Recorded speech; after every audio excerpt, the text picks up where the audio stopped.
Tower of God é um anime da Crunchyroll e da Webtoon, que é um anime sensacional. Eu sei que a segunda temporada desagradou com relação à qualidade da animação, que tende decaído depois de uma subidinha, mas esse vídeo é só para um resumão para você que começou, caiu de paraquedas aqui no canal e quer saber como é esse mundo de Tower of God, que tem vários mistérios. Então, cola aqui comigo nesse resumão para vocês.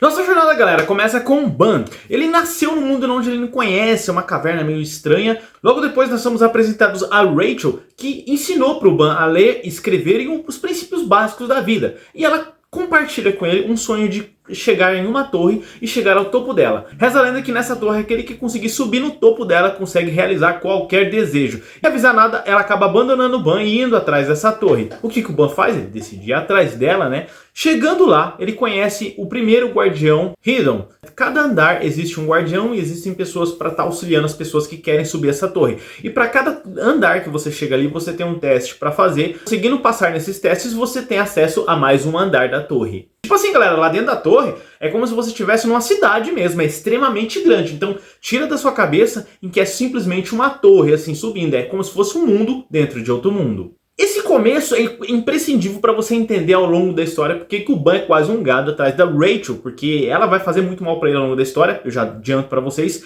e ele simplesmente, como ele teve o primeiro contato com alguém em sua vida com ela e ela cuidando dele, é meio que ele tem uma dependência, criou uma dependência mental com ela, então por isso que ele foi atrás dela. Chegando nessa parte, o Hidon explica pra ele que para ele poder passar nessa torre, o primeiro teste é enfrentar uma enguia de aço branco. E para isso ele meio que não sabe como vai fazer isso. É aí que entra a princesa Yuri Jahard e seu guia Evan, que é um anão, né? Tem uma raça de anão ali. Ela empresta para ele dois itens que vai ajudar ele nessa jornada. Um orbe, que vai ajudar ele com várias coisas, como se fosse tipo um computadorzinho de bordo que anda com ele ali, e uma espada que é a Aço Negro. Aço Negro é uma espada rara e vai ajudar ele a enfrentar essa primeira criatura, o que dá muita exatidão. Essa arma, galera, existem várias armas e tipo assim, é como se fosse uma Zanpakuto de Bleach, para explicar de uma forma mais fácil para vocês. É uma espada que tem uma consciência própria e ela nesse primeiro começo entende o Ban, empresta o poder para ele de alguma forma e ele consegue passar essa criatura a princípio. No segundo andar, o Ban se depara num verdadeiro Battle Royale, em qual 400 participantes vão ter que se enfrentar até que sobrem apenas 200. Então chegou a 200, não vai poder ter mais lutas. É aí que nós conhecemos o Khan Agro-Agnes e também o Hack. Os dois acabam se simpatizando com o Ban e fazem aliança com ele e decidem começar a subir a torre juntos. E aí é o início de uma grande amizade. Passando por mais um andar, nós conhecemos um Hunker, que é o Leroro. Cara, Hunkers no mundo de Tower of God são pessoas que conseguiram atingir o topo da torre. Só que assim, esse topo da torre, eu vou explicar em um outro vídeo mais sobre isso, porque não é necessariamente um topo, é como se fosse um lugar bem alto e acaba ganhando esse título de Hunker. E ele é responsável por dar os testes para esses novos candidatos a subir aos andares. Ele cria uma barreira e explica sobre o Shinzu, que é um poder que rege o mundo do anime. Assim como o Ki em Dragon Ball, assim como Cosmo Energia em Cavaleiros do Zodíaco. E aproveitando, eu vou deixar um vídeo aqui em cima para vocês seguirem, eu explicando sobre cada um tipo de energia e que é explicado em vários animes, no mundo dos animes, né? Ele cria uma barreira de Shinzu muito forte e as pessoas que querem passar no teste apenas têm que passar por essa barreira. Alguns têm mais dificuldade, dependendo do nível do seu Shinzu, mas o Ban passa de primeira tranquilamente e com a dúvida que ele tinha carregado por muito tempo, decide perguntar a esse Hunker o que são os irregulares. Pessoal, os irregulares são pessoas que não vivem com as leis de dentro da torre. São pessoas que nasceram de fora e, como vocês perceberam pela história, o Ban nasceu num lugar estranho e conseguiu entrar à torre. São pessoas que não seguem exatamente as regras de dentro da torre e pelo fato dele ser irregular, ele representa talvez algo que pode mudar mais para frente dentro dessa torre e também ser uma grande ameaça para aqueles que governam a torre. Depois, um administrador que juntamente com o Hunker ajuda a fazer os testes, aparece, que é o Yuhan. E ele faz um teste bem basicão só para ver qual era a determinação das pessoas para escolher algumas portas ali. Depois disso, acaba aparecendo um teste extra para eles, na qual se eles conseguissem fazer esse teste extra, estavam isentos de fazer mais testes ali do andar e poderiam ir para o próximo. Esse é nada mais que uma simples pegando a coroa, digamos assim.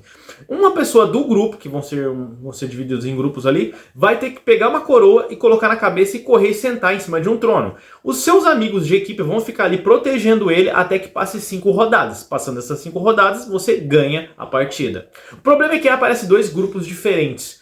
Em um desses grupos existem pessoas disfarçadas, encapuzadas, e tem uma garota que chama a atenção do Ban. Ela é Rachel. Finalmente ele tinha encontrado ela e queria entender por que ela estava ali tentando ajudar ele. Mas ali tinha uma guerreira muito habilidosa com uma lança dourada que estava passando o sarrafo em todo mundo e consegue acertar a Rachel. Ban, na tentativa de ajudá-la, cai na frente do ataque e toma um golpe na sua cabeça. Neste momento, uma explosão de energia cinza dourada é muito poderosa, estourada, e faz com que o Ban perde a sua consciência, né? Passado algum tempo, ele fica em coma por alguns dias, ele fica desacordado ali, e os seus colegas e os outros candidatos estão fazendo vários treinamentos para entender um pouco mais sobre as habilidades e as habilidades que cada um tem. Tipo assim, nesse mundo existem habilidades específicas para cada um e são 5 elas. É como se você tivesse uma equipe com um time e cada um vai ter uma coisa, assim como o zagueiro, o atacante e o goleiro, ali também tem isso. Que são os pescadores, os portadores de lança, os portadores da luz, os controladores de ondas, assim como o Ban, né, para vocês entenderem melhor, e os exploradores. Nessa altura do campeonato, vocês sabem que exploradores são pessoas como o Dan,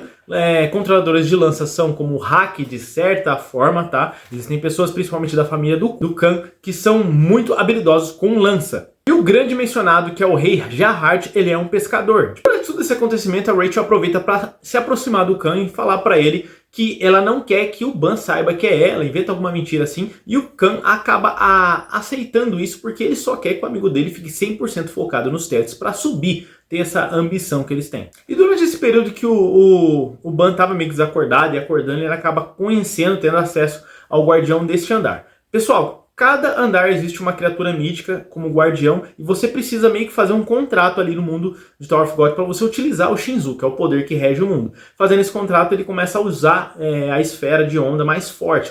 E é claro que ele vai ter que aprender cada vez mais a usar isso. Quanto mais ele usa e mais ele treina, ele vai ficar mais forte. Depois que ele acorda, ele acaba conhecendo os personagens secundários dessa história que vão ser importantes ao decorrer de toda a obra de Tower of God, que seria a princesa Andros Jahard, a Anak Jahard, o Lessun e o Hatsu e muitos outros. Pessoal, atento para as princesas Jahard.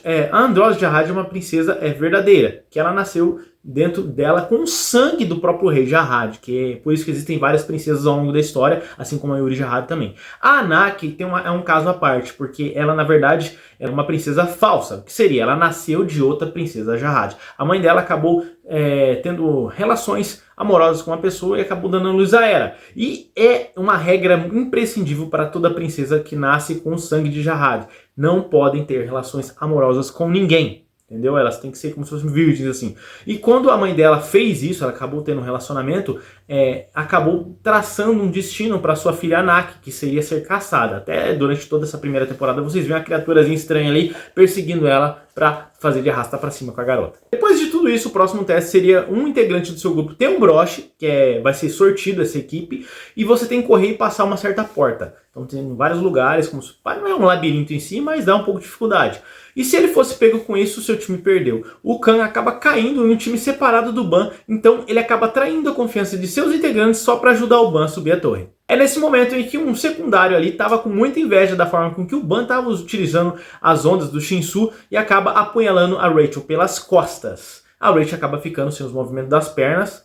Só que não, a safadinha acabou aproveitando da situação e aí você começa... Aí começava o ódio por essa garota de várias pessoas que leem o mangá de Tower of God, que é ela fingir que está com problema nas pernas só para ela ser carregada, digamos assim. E é aqui que chegamos no último teste dessa temporada, né? Em que o Ban e a Rachel, já que ela estava na cadeira de rodas, iam ter que ficar dentro de uma esfera, subindo como se fosse um elevador, e o Ban ia ter que ficar enfrentando uma criatura que dizem que é um touro, mas não parece um touro, tá? Parece um peixe. E os seus amigos iam estar enfrentando... subindo por outros lugares enquanto eles estavam indo por ali. O que acontece, galera, nesse momento é que o Ban tava indo bem, tava lutando do jeito certo, só que a Rachel levanta da cadeira e empurra ele para ele cair no abismo.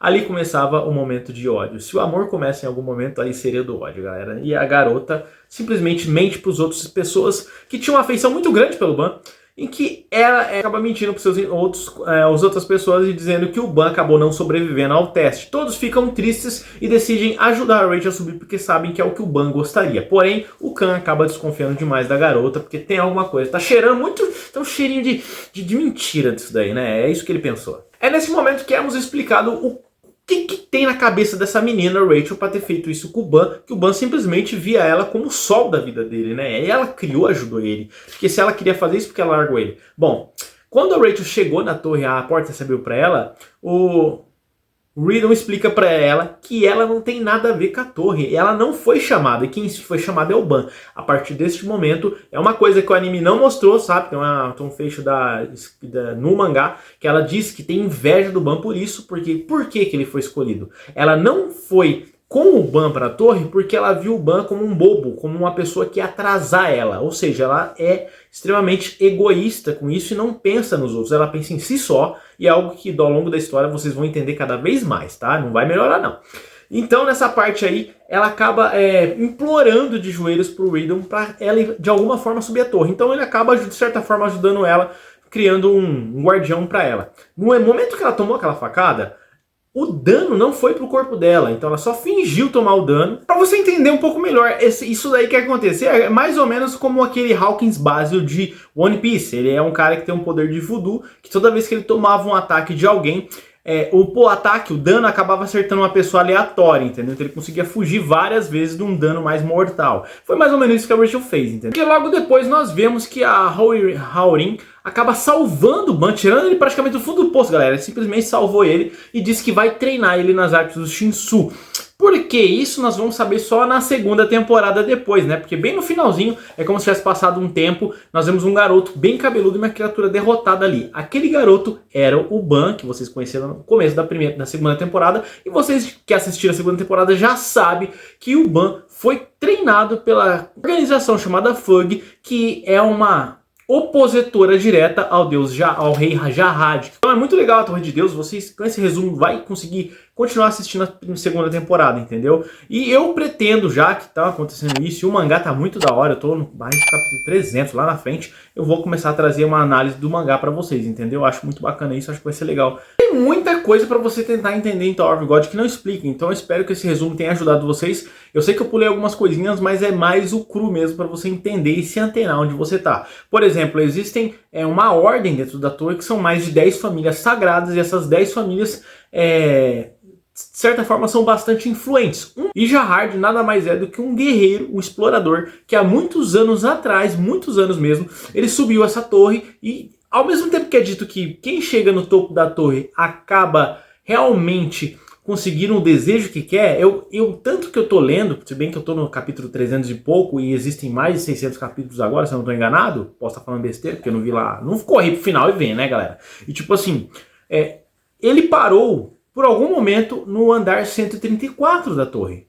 Qual que é o último andar da torre? Eu não sei, entendeu? Que eu tô falando nesse momento aqui. E por que ele parou? Será que alguma coisa fez ele mudar ao longo da jornada? Alguma coisa fez ele decidir se tornar rei? Porque lá no início, muitas coisas vão acontecer que vai dizer que ele era uma pessoa que queria ser um explorador, queria subir lá no topo e por algum momento ele decidiu parar e se autoproclamar rei ali e criar toda uma hierarquia para si, para governar. E qualquer coisa que possa ameaçar o seu reinado, ele vai atrás. Então, Ban, essa ameaça, ele é como se fosse uma resposta de Deus para alguém que está sendo tirano naquela torre. E vocês vão ver ao longo do tempo que a segregação e a parte dessas famílias aí tem muitas coisas por detrás que oprimem algumas pessoas, outras são famílias um pouco mais nobres que tentam se opor, e existe meio que uma guerra ali, é quase como se fosse o torneio do Makai de Yu Hakusho, em qual nós vimos uma parte que tinha o Raizen, o Yomi e a Mukuro, que estavam no impasse por muitos anos, que aquele que atacasse o outro ia fulminar numa grande guerra. Aí, no caso, tem mais de 10 famílias. Então, vamos ver o que vai acontecer nas Torres de Deus. Espero que vocês tenham gostado desse resumão que eu trouxe pra vocês, beleza? Espero ter ajudado. Falou, forte abraço, fique com Deus e deixa a panelada no like, que é o seu poder Shinsu mais poderoso.